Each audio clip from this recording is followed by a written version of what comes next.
हमारे कंप्रेसर का pumping less हो चुका है, जिसमें बहुत तेज नॉइज हो चुकी है, अंदर से पंपिंग लेस हो चुका है। इस कंप्रेसर को चेंज करेंगे अभी।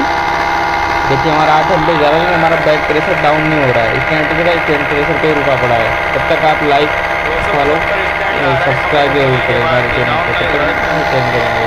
अभी देखिए पुराना कंप्रेसर है, इसको निकालेंगे और इसके बाद न्यू कंप्रेसर लगाएंगे इसमें। उसके बाद ये देखिए पुराना निकाल दिया हमने। अभी न्यू कंप्रेसर ग्रेजिंग करेंगे, 2 सेक्शन ऑफ डिस्चार्ज, दोनों पाइप को ग्रेजिंग करके इसको पैक करके फिर गैस चार्जिंग करेंगे हम। ये देखिए लग चुका है हमारा कंप्रेसर। अभी पैक करते हैं इसको, फिर गैस चार्जिंग करेंगे।